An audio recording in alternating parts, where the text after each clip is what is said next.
अनडिबेटेड IQ में बहुत बहुत स्वागत है। आज के लेक्चर में हम लोग डिस्कशन करने वाले हैं फरवरी वीकली करंट अफेयर्स 2022।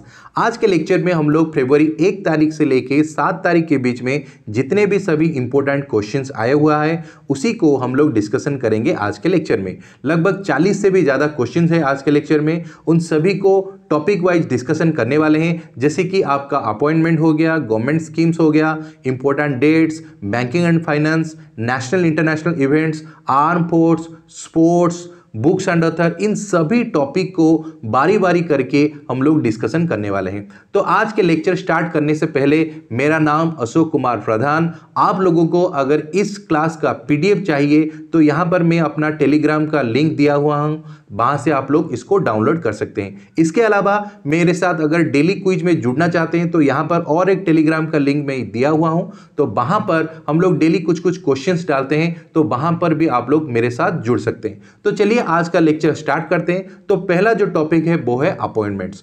तो देखते हैं इस बार फरवरी 1 से लेकर 7 तारीख के बीच में किन किन लोगों को अपॉइंटमेंट मिला है और कौन से नए सेक्टर में कौन ऐड हुआ है उसको देखते हैं। तो यहाँ पर पहला जो क्वेश्चन है वो दिया हुआ है, who has been appointed as the new chairman of insolvency and bankruptcy board of India. तो IBBI जो है इसका जो हेड है, न्यू चेयरमैन कौन है वो यहाँ पर पूछा गया है। तो यहाँ पर अगर इसका जो करेक्ट आंसर होगा वो होगा आपका ऑप्शन ई, रवि मित्तल। ये जो देख रहे हैं रवि मित्तल जो है, इनको मिनिस्ट्री ऑफ कॉर्पोरेट अफेयर्स के द्वारा अभी रिसेंटली IBBI यानी इंसॉल्वेंसी एंड बैंकरप्सी बोर्ड का चेयरमैन के हिसाब से अपॉइंटमेंट किया गया है। रवि मित्तल इससे पहले डिपार्टमेंट ऑफ स्पोर्ट्स में फॉर्मर सेक्रेटरी के हिसाब से काम कर चुके थे, तो अभी रिसेंटली वो IBBI के हेड बने हुए हैं। उसके बाद दूसरे क्वेश्चन में चलिए चलते हैं। यहां पर पूछा है, who has been appointed as the new chairman of a university grant commission, जिसको हम लोग शॉर्ट में UGC बोलते हैं, इन 2022। तो यहां पर क्वेश्चन ये पूछ रहा है कि UGC का न्यू चेयरपर्सन किसको अपॉइंटमेंट किया गया है। तो इसका जो करेक्ट आंसर होगा वो होगा आपका option A, M Jagadesh Kumar. ये जो एम जगदेश कुमार हैं ये इससे पहले JNU जो कि आप लोग बहुत ज़्यादा न्यूज़ में बना रहता है, यूनिवर्सिटी जवाहरलाल नेहरू यूनिवर्सिटी, इनके वाइस चांसलर रह चुके थे। अभी इनको चेयरमैन बनाया गया है यूनिवर्सिटी ग्रांट कमीशन का चेयरमैन। तो चलिए देखते हैं नेक्स्ट क्वेश्चन। यहां पर एक क्वेश्चन पूछ रहा है, सेंटर आज sworn in whom as the controller general of account CGA recently in the place of Deepak Shah. तो यहां पर ये क्वेश्चन पूछ रहा है, अभी रिसेंटली दीपक शाह के बदले यानी उनकी पोजीशन पे किसको अभी न्यू CGA यानी कंट्रोलर जनरल अकाउंट का हेड बनाया गया है। तो यहां पर इसका जो आंसर होगा वो आपका होगा ऑप्शन सी, सोनाली सिंह जो है, इनको अभी रिसेंटली CGA का चेयरपर्सन अपॉइंटमेंट किया गया है। किसके द्वारा? डिपार्टमेंट ऑफ एक्सपेंडिचर और मिनिस्ट्री ऑफ फाइनेंस के द्वारा। तो ये भी आप लोग थोड़ा सा याद रख लीजिए, कभी कभी पूछ सकता है कि किसके द्वारा हुआ है अपॉइंटमेंट। तो डिपार्टमेंट ऑफ एक्सपेंडिचर और मिनिस्ट्री ऑफ फाइनेंस के द्वारा इनको अपॉइंटमेंट किया गया है। तो ये जो 3 क्वेश्चन था अपॉइंटमेंट रिलेटेड था। अभी जो नेक्स्ट टॉपिक है वो है आपका गवर्नमेंट स्कीम्स। तो चलिए देखते हैं गवर्नमेंट स्कीम में क्या क्या न्यू अनाउंसमेंट हुआ है। इस बार बस एक ही अनाउंसमेंट हुआ है, वो है सेहत स्कीम। तो सेहत स्कीम जो है ये कौन सी मिनिस्ट्री के द्वारा लॉन्च किया गया? तो यहां पर पूछ रहा है, Sehat scheme has been launch by which ministry. तो चलिए देखते हैं इसका करेक्ट आंसर क्या होगा। ये जो सेहत स्कीम है ये मेनली अनाउंसमेंट किया गया है आपका मिनिस्ट्री ऑफ डिफेंस के द्वारा। तो ये जो सेहत स्कीम है इसमें लगभग 5 लाख तक के आपका कैशलेस हेल्थ इंश्योरेंस कवरेज मिल जाएगा। किनको मिल जाएगा? मेनली जो आर्म फोर्स के जो सिपाही हैं और उनके जो फैमिलीज हैं उन सभी के लिए एक अच्छा स्कीम लाया गया है मिनिस्ट्री ऑफ डिफेंस की तरफ से। 5 लाख का हेल्थ इंश्योरेंस स्कीम लाया गया है। तो ये एक ही था इस वीक में जो स्कीम्स अनाउंसमेंट हुआ था। नेक्स्ट टॉपिक में चलिए चलते हैं जो कि इंपॉर्टेंट डेट्स है। तो इंपॉर्टेंट डेट्स में हम लोग कुछ फरवरी के इंपॉर्टेंट डेट्स कराएंगे, उसके साथ जनवरी लास्ट यानी 30 तारीख और 31 तारीख इसका जो डेट है उन सभी को भी इसमें ऐड किया हूं। चलिए देखते हैं। तो पहला जो क्वेश्चन है वो है, world leprosy day is mark every year on which of these days. तो यहां पर ये पूछ रहा है हमारा जो वर्ल्ड लेपर्सी डे है ये कब मनाया जाता है। तो यहां पर एक चीज आप लोग याद रख लीजिए, जनवरी महीने का जो लास्ट संडे होता है जो कि इस साल जनवरी महीने के 30 तारीख को पड़ा था, उस दिन को हम लोग मनाते हैं वर्ल्ड लेपर्सी डे, यानी कुष्ठ रोग के लिए इस डेट को डेडिकेट किया गया है। वर्ल्ड लेपर्सी इरेडिकेशन डे भी इसको कभी कभी बोला जाता है और वर्ल्ड लेपर्सी डे भी बोला जाता है, तो ये याद रख लेना। तो लास्ट संडे ऑफ जनवरी जो है वो इसको मनाया जाता है। नेक्स्ट क्वेश्चन जो है वो है भाई जनवरी वाला क्वेश्चन है, which of this days has been design by the WHO आज world neglected tropical disease day. तो ये कौन सा डेट जो है जिसको WHO के द्वारा बोला गया है world neglected tropical disease day. तो देखते हैं कौन से डेट को ये मनाया जाता है। तो इसका जो करेक्ट आंसर है वो है जनवरी के 30 तारीख को। तो जनवरी 30 तारीख को ये मनाया जाता है, जो कि इस बार का जो थीम है वो है achieving health equity to end the neglected of property related disease. तो प्रॉपर्टी, गरीबी के चलते जो डिजीज होता है उन सभी को इसको थीम दिया गया है इसमें, जिसको जनवरी महीने के 30 तारीख को नॉर्मली मनाया जाता है। नेक्स्ट चलिए चलते हैं जनवरी के यानी 7 नंबर क्वेश्चन में। यहां पर क्वेश्चन पूछ रहा है which month is being observed आज UPI safety and awareness month. तो यहां पर ये पूछ रहे हैं हम लोग जो यूपीआई यूज करते हैं जैसे फोन पे, गूगल वगैरह है, गूगल पे, तो इन जो यूपीआईस हैं तो इसमें अभी लगभग जानते होंगे बहुत सारा फ्रॉड भी यूपीआई से होता है। तो इसके लिए अवेयरनेस करने के लिए ये मंथ को डेडिकेट किया गया है, UPI safety and awareness month. तो ये कौन से मंथ को मनाया जाता है? तो चलिए देखते हैं। यूपीआई का जो सेफ्टी मंथ है ये नॉर्मली फरवरी के महीने को डेडिकेट किया गया है। नॉर्मली क्या होता है, फरवरी 1 से लेकर 7 तारीख को हम लोग यूपीआई सेफ्टी अवेयरनेस वीक मनाते हैं और पूरा जो महीना है फरवरी को उसको हम लोग मनाते हैं UPI safety and awareness month. तो ये भी याद रख लीजिए, थोड़ा सा आप लोग पूछ ले कभी तो वीक अगर पूछे 1 से लेकर 7 तारीख तक होगा और मंथ पूछ ले तो पूरा फरवरी का महीना होगा, जो कि UPI safety and awareness month मनाया जाता है। नेक्स्ट आपका 8 नंबर क्वेश्चन है। यहां पर यह पूछ रहा है the world wetland day is observed every year on which day. तो ये कौन सा डे को हम लोग वर्ल्ड वेटलैंड डे मनाते हैं? तो ये याद रख लेना। तो ये नॉर्मली क्या होता है, फरवरी महीने के 2 तारीख को हम लोग इसको डेडिकेट किए हुए हैं, जो कि वर्ल्ड वेटलैंड डे बोलते हैं। नॉर्मली क्या हुआ था 1971 फरवरी 2 तारीख को रामसार बोल के एक जगह है जहां पर एक समिट हुआ था रामसर, तो वहां पर वेटलैंड को प्रोटेक्टेड एरिया में रखा गया था। तो इसलिए हर साल हम लोग फरवरी 2 तारीख को हम लोग वर्ल्ड वेटलैंड डे मनाते हैं। और वेटलैंड एरिया को और एक नाम से भी हम लोग जानते हैं, रामसर साइट्स बोल के इसको बोला जाता है। तो चलिए देखते हैं next question, what is the theme of world cancer day 2022।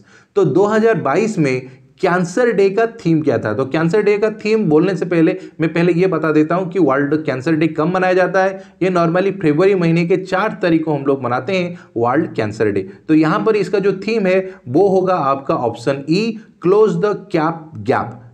तो ये जो हो गया क्लोज द केयर गैप, तो ये इसका थीम रहेगा। तो ये भी आप लोग याद रख लीजिए, इस बार का जो थीम है वो होगा क्लोज द केयर गैप। और वर्ल्ड कैंसर डे हर साल हम लोग फरवरी के 4 तारीख को मनाते हैं।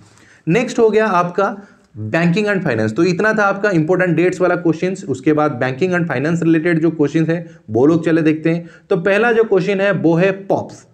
Pops is India's fast intelligent messenger which entity has launch this facility. तो यहां पर क्या पूछ रहा है, पॉप बोल के एक कोई इंडिया का पहला इंटेलिजेंट मैसेंजर ऐप बनाया गया है, जहां पर ये बोल रहा है कि ये कौन सा ऑर्गेनाइजेशन है या फिर कौन सी कंपनी है जो कि ये पॉप को बनाया है। तो यहां पर इसका करेक्ट आंसर क्या होगा? तो चलिए देखते हैं। इसका जो करेक्ट आंसर होगा वो होगा आपका ऑप्शन डी, जो कि है पेटीएम मनी। पेटीएम मनी के द्वारा इंडिया का पहला इंटेलिजेंट मैसेंजर, जिसको बोलते हैं हम लोग पॉप के नाम से इसको बोल रहे हैं। इसमें क्या होगा, आपको मैसेज आएगा आपका कितना स्टॉक है, कितना पोर्टफोलियो, कितना मार्केट न्यूज, ये सभी के बारे में आपको मैसेज आ जाएगा और आपको पता चल जाएगा कि आपका मार्केट सिचुएशन क्या है। तो इसके लिए ये बोला जा रहा है कि इंडिया का पहला इंटेलिजेंट मैसेंजर है पॉप्स। नेक्स्ट क्वेश्चन है आपका इकोनॉमिक सर्वे 2021-22। इसके हिसाब से प्रोजेक्टेड किया गया है एक growth rate of -% for the next financial year ending मार्च 2023। तो यहां पर क्या बोल रहा है कि 2023 के मार्च एंडिंग तक इकोनॉमिक सर्वे जो कि 2021-22 के हिसाब से इंडिया का जीडीपी ग्रोथ रेट कितना परसेंट तक हो जाएगा, इसके बारे में यहां पर क्वेश्चन पूछ रहा है। तो चलिए देखते हैं इकोनॉमिक सर्वे के हिसाब से कितना ग्रोथ होगा। तो यहां पर बोल रहा है ऑप्शन सी 8 से लेके 8.5% तक इकोनॉमिक ग्रोथ रेट होगा मार्च एंडिंग 2023 तक, ये यहां पर बताया जा रहा है। नेक्स्ट क्वेश्चन में चले चलते हैं, क्वेश्चन नंबर 12, जहां पर ये पूछ रहा है what is the global rank of LIC in the brand finance most valuable insurance brand इन 2022। तो यहां पर ये पूछ रहा है कि LIC का ग्लोबल रैंक कितना है, किसमें, brand finance most valuable insurance company. तो यहां पर ऑल ओवर वर्ल्ड में जितने भी इंश्योरेंस कंपनीज हैं उन सभी में रैंक में अगर देखा जाए तो ऑल ओवर वर्ल्ड में LIC का रैंक कितना है वो यहां पर पूछ रहे हैं। तो इसका करेक्ट आंसर होगा आपका ऑप्शन सी, LIC का रैंक ऑल ओवर वर्ल्ड में 10 नंबर रैंक में है। तो ये भी आप लोग याद रख लीजिए। नेक्स्ट क्वेश्चन है आपका क्वेश्चन नंबर 13, जो कि आपका नेशनल एंड इंटरनेशनल इवेंट्स है। तो ये यहाँ पर बहुत सारा क्वेश्चन होगा इंडिया के रिलेटेड, इंडिया के बाहर में जो जो इवेंट्स हुआ है उन सभी का ये क्वेश्चन पूछ लेगा। तो चलिए देखते हैं नेशनल इंटरनेशनल इवेंट में क्या हुआ है। पहला क्वेश्चन जो है वो है India has collaborate with which country to create 150 villages of excellence in 12 state of India. तो यहां पर पूछ रहा है कि इंडिया कौन से देश के साथ कोलैबोरेशन किया है जिसके साथ लगभग मिलके भारत का जो 12 जो स्टेट है वहां पर 150 से भी ज्यादा इंटेलिजेंट एक्सीलेंस विलेज बनाया जाएगा, इसके लिए इसका प्लानिंग है। तो चलिए देखते हैं किसके साथ इंडिया कोलैबोरेशन किया है। तो इंडिया नॉर्मली कोलैबोरेशन किया है इजराइल के साथ। इजराइल के साथ मिलके इंडिया का जो स्टेट है 12 जो स्टेट है उन सभी में लगभग 150 से भी ज्यादा एक्सीलेंस विलेज ऑफ एक्सीलेंस बनाएंगे, टेक्नोलॉजी लाएंगे, कैसे नया फार्मर्स एडप्ट करेंगे न्यू टेक्नोलॉजी, लास्टेस्ट टेक्नोलॉजी, जिसके चलते फार्मर का इनकम भी क्या होगा, ग्रोथ होगा, डबल होगा। ये सब प्रोस्पेक्टिव में ये कोलैबोरेशन हुआ है इजराइल के साथ। नेक्स्ट चलिए चलते हैं क्वेश्चन नंबर 14 में, how many total number of Ramsar site are present in India. अभी रिसेंटली हम लोग क्वेश्चन किए कि इंडिया में कितने रामसर साइट कब मनाया जाता है, यानी वेटलैंड डे कब मनाया जाता है, फरवरी 2 को। तो यहाँ पर पूछ रहा है कि रामसर साइट कितना है। तो यहाँ पर ये याद रख लेना इंडिया में total number of Ramsar total 49 है।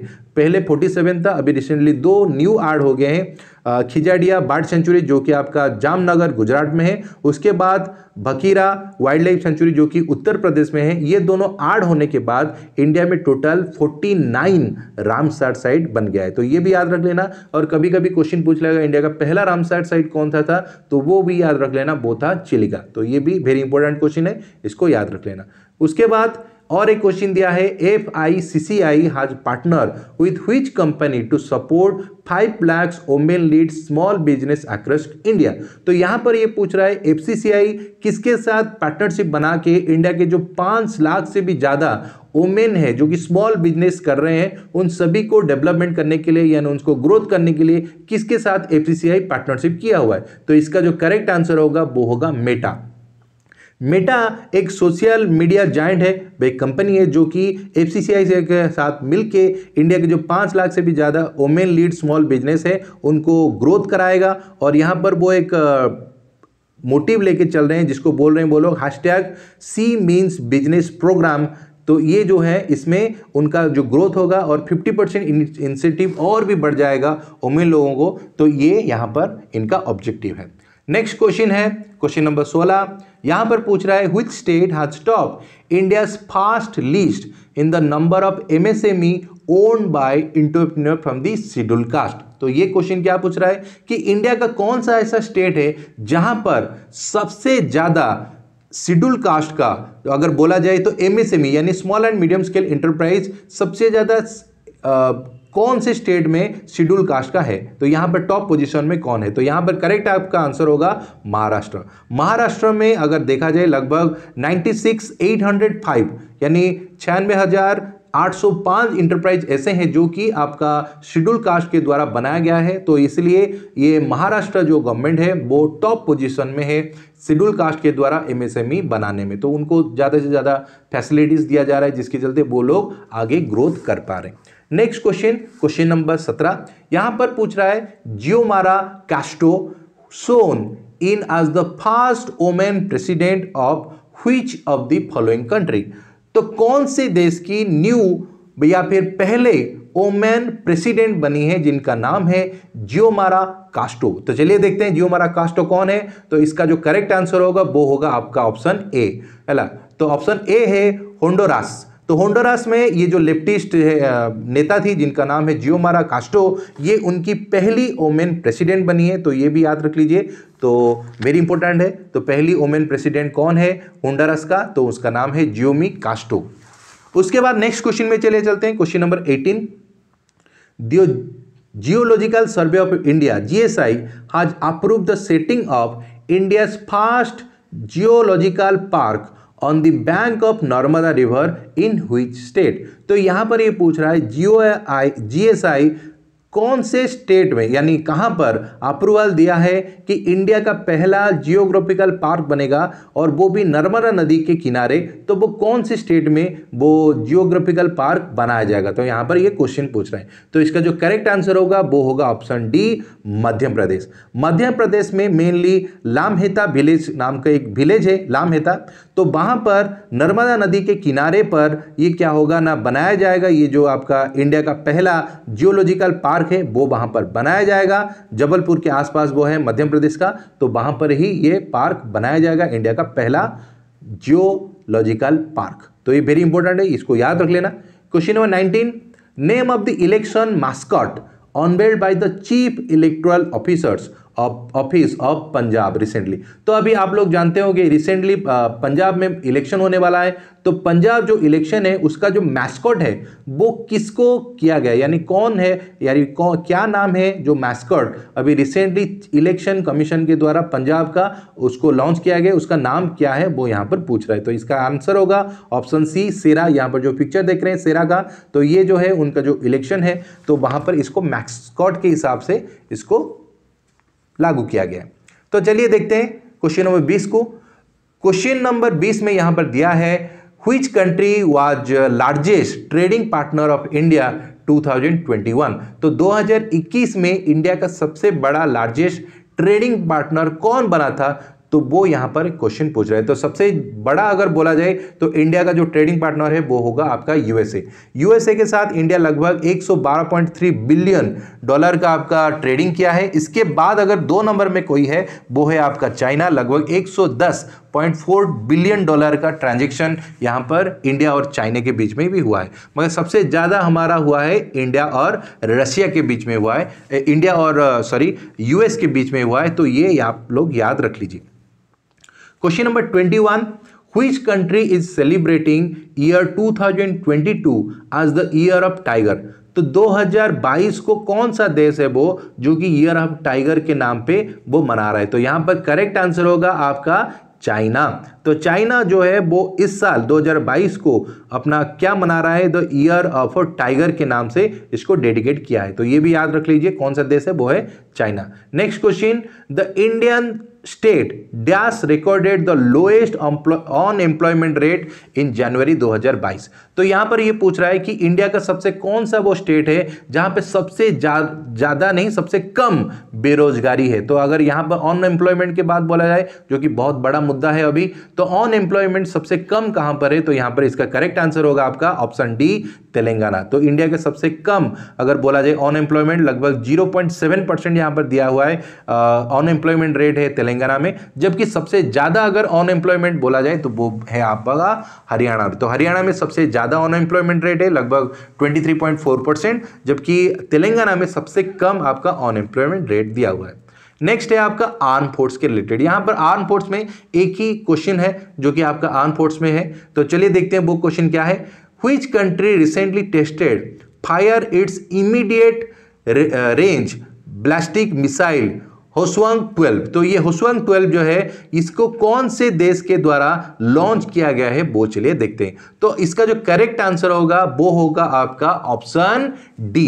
तो यहां पर ऑप्शन डी जो है नॉर्थ कोरिया अभी रिसेंटली इसको टेस्ट किया गया है, जिसका नाम है होस्वांग 12 इमीडिएट रेंज बैलिस्टिक मिसाइल, जो कि जनवरी 30 तारीख को लॉन्च किया गया था। नेक्स्ट क्वेश्चन है स्पोर्ट्स के रिलेटेड। अभी स्पोर्ट्स में क्या क्या न्यू इवेंट हुआ है और किस किस को कौन से अवार्ड्स मिला है या फिर कौन से ट्रॉफी कोई जीता है वो चलिए देख लेते हैं। स्पोर्ट्स में जो पहला क्वेश्चन है वो यहां पर पूछ रहा है, Indian team beat which country to win bronze medal at the 2022 women hockey Asia cup. तो ओमेन हॉकी एशिया कप जो हो रहा था तो उसमें इंडिया ब्रोंज मेडल जीता है, और वो कौन से टीम को हराकर वो ब्रोंज मेडल जीता है। तो चलिए देखते हैं, इस बार जो करेक्ट आंसर होगा वो होगा आपका सी, China.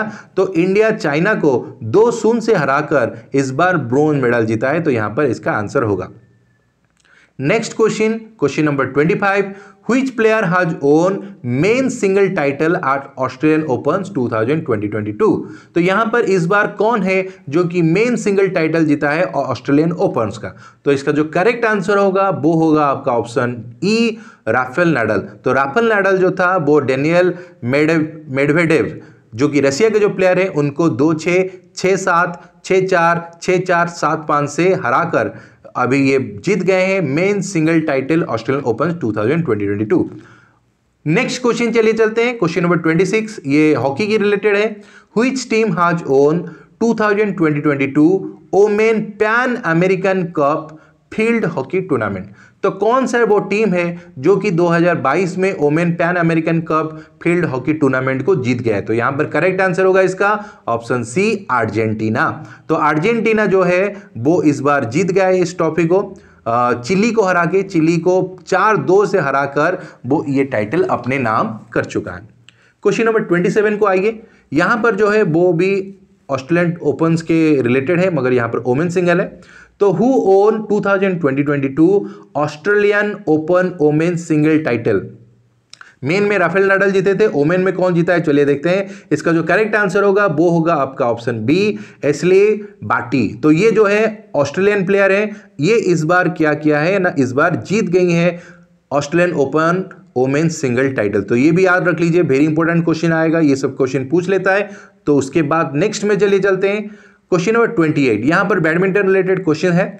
Who has won women single title 2022 Odisha open badminton tournament held in Cuttack Odisha. तो यहां पर ये पूछ रहा है ओडिशा के कटक में 2022 में ओडिशा बैडमिंटन टूर्नामेंट हो रहा था, तो उसमें ओमेन सिंगल टाइटल कौन जीत लिया है। तो ये इसका जो करेक्ट आंसर होगा वो होगा आपका ऑप्शन ए, उन्नति होड़ा। उन्नति होड़ा जो है वो इस बार इसका जो अवार्ड है वो अपने नाम कर चुके हैं। सुमित तोतनीवाल इनको हराकर इस बार उन्नति होड़ा ने ये टाइटल अपने नाम कर दिया। बहुत कम एज की है, टीनेजर है, तो इस बार ये अपने नाम पर ये टाइटल कर चुकी हैं।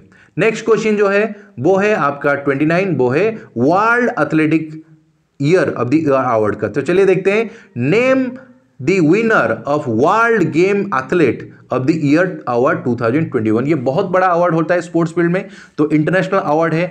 तो इस बार ये जो अवार्ड है, इंडिया का कौन सा ऐसा प्लेयर है जिसको ये अवार्ड मिला है। तो ये पहले इंडिया का मेल बन गए हैं जिनको ये अवार्ड मिला है, तो वेरी इंपॉर्टेंट होगा। तो इनका नाम है PR श्रीजेश। ये नॉर्मली इंडियन हॉकी टीम के गोलकीपर हैं जिनको ये अवार्ड मिला है world game athlete of the year award 2021। Next question, which is the first Indian sports establish to gain unicorn starter. तो इंडिया का कौन सा ऐसा स्पोर्ट्स क्लब है या फिर स्पोर्ट्स टीम है जो कि अभी यूनिकॉर्न टाइटल मिल गया है इसको, यानी बहुत बड़ा बिजनेस टाइकोन या फिर बिजनेस जब बन जाता है उसको यूनिकॉर्न बोला जाता है। तो यूनिकॉर्न स्टेटस किसको मिल गया है, तो इसका आंसर होगा ऑप्शन ई। इसका ऑप्शन जो है वो चेन्नई सुपर किंग्स है। चेन्नई सुपर किंग्स का जो मार्केट कैप है वो लगभग अभी बढ़कर 7,600 करोड़ रुपया बन गया है। तो इसीलिए इसको बोला जा रहा है कि यूनिकॉर्न स्टेटस को बताया जा रहा है। तो इंडिया का पहला ऐसा स्पोर्ट्स टीम है जो कि यूनिकॉर्न स्टेटस जिसको मिल गया है। उसके बाद चलिए चलते हैं खेलो इंडिया स्कीम। अभी आप लोगों को पता होगा रिसेंटली बजट गया, तो बजट में बहुत सारा बड़ा बड़ा अनाउंसमेंट हुआ था। तो उसमें से एक यहां पर है, खेलो India scheme allocation increase by -% in budget 2022। तो इस बार बजट में खेलो इंडिया स्कीम एलोकेशन में कितना % बढ़ोतरी किया गया, क्योंकि जानते होंगे इस बार लास्ट जो समर ओलंपिक्स हुआ था, इसमें बहुत सारा स्पोर्ट्स प्लेयर का बहुत अच्छा परफॉर्मेंस रहा था।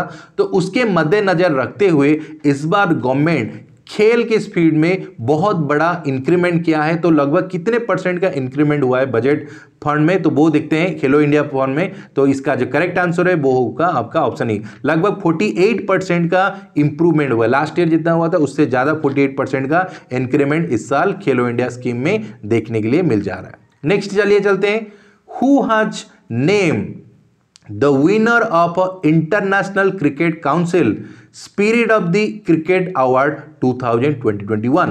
तो 2021 में किसको इंटरनेशनल क्रिकेट काउंसिल के द्वारा spirit of the cricket award दिया गया था?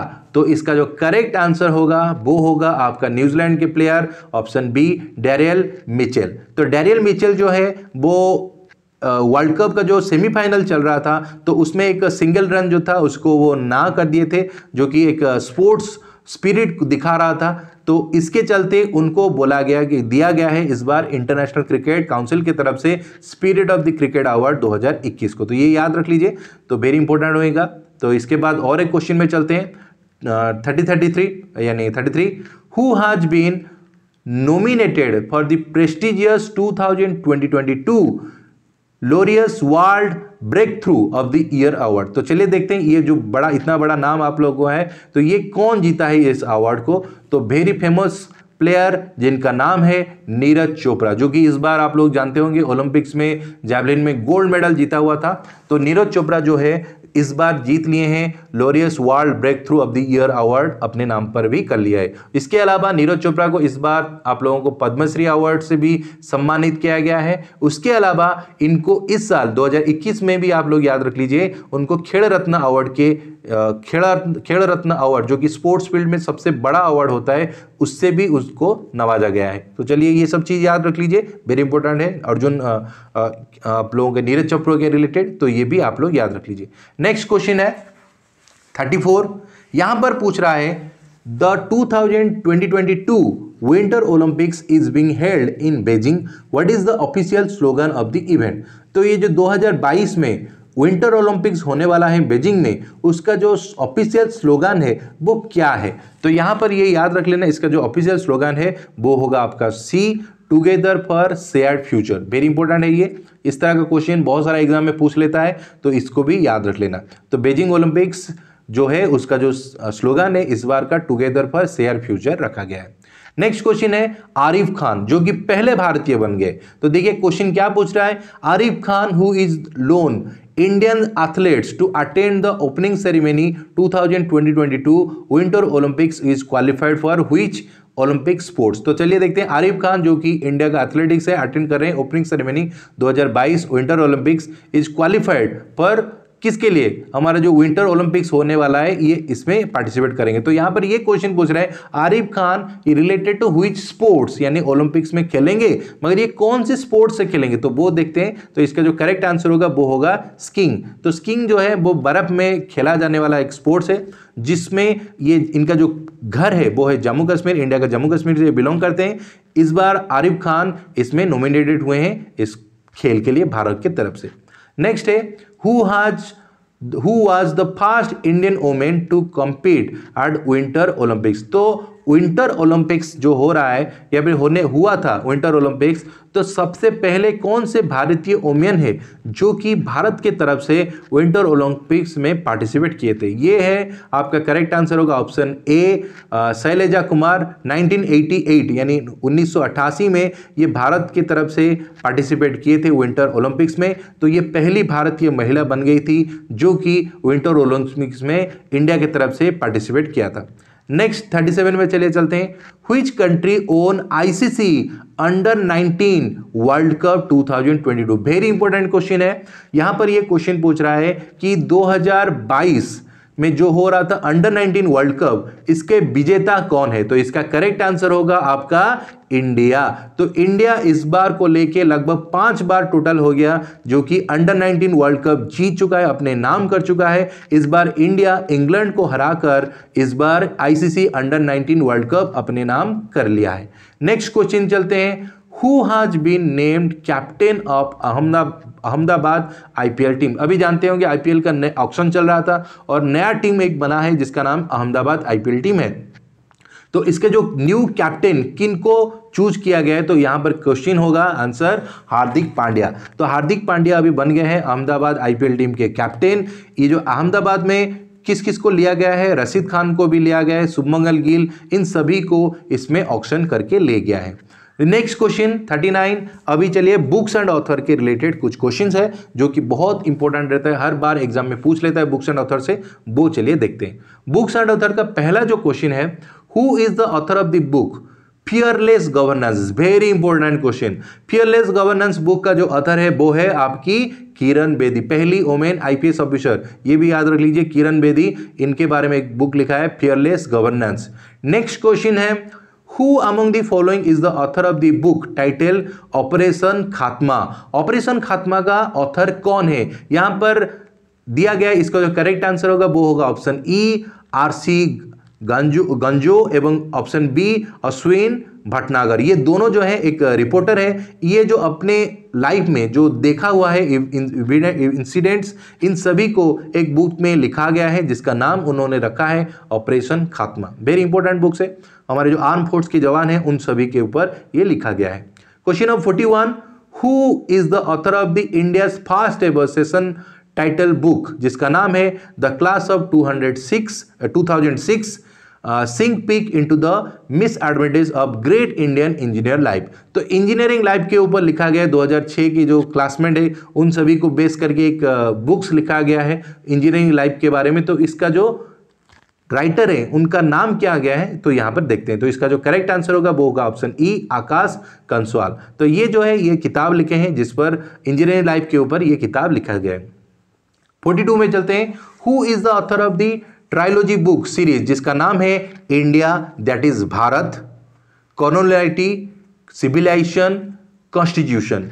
तो ये जो दिया हुआ है इनका राइटर कौन है, वेरी इंपॉर्टेंट है। इनको आप लोग बहुत सारे न्यूज चैनल में भी देखते होंगे डिबेट में। तो इंडिया दैट इज भारत, इसका ऑथर कौन है, तो इसका करेक्ट आंसर होगा जे साई दीपक। बहुत फेमस पर्सन है, तो मीडिया में बहुत हमेशा छाए रहते हैं, जय साई दीपक। तो इनके द्वारा ये किताब लिखा गया है। तो आज के क्लास का last question, who is the author of the biography Neeraj Chopra title golden boy Neeraj Chopra. The golden boy Neeraj Chopra इस बुक का ऑथर कौन है, very important. Golden boy Neeraj Chopra, इसका जो ऑथर है वो है ऑप्शन ई नवदीप सिंह गिल। तो नवदीप सिंह गिल ने एक बायोग्राफी लिखे हैं गोल्डन बॉय नीरज चोपड़ा के ऊपर। तो नीरज चोपड़ा के बारे में पूरा उसका जो जीवनी है उसको इस किताब में लिखा गया है, तो यहां पर इसको मेंशन किया गया है। तो ये था आज का लेक्चर। आज का लेक्चर में हम लोग पूरा 1 से लेकर 7 के बीच में जितने भी इंपॉर्टेंट करंट अफेयर्स था उन सभी को डिस्कशन किए। आशा करता हूं आप लोगों को ये वीडियो बहुत अच्छा लगा होगा। अगर कुछ गलतियां मेरे से हो गया है तो प्लीज़ कमेंट सेक्शन में जाकर उसको मेंशन करिए, कैसे हम लोग इस वीडियो को और भी इम्प्रूव कर सकते हैं वो भी आप लोग यहाँ पर आप लोग हमें ओपिनियन दे सकते हैं। तो चलिए आज का लेक्चर यहीं पर ख़त्म करते हैं। आप सभी को थैंक्स। जय हिंद।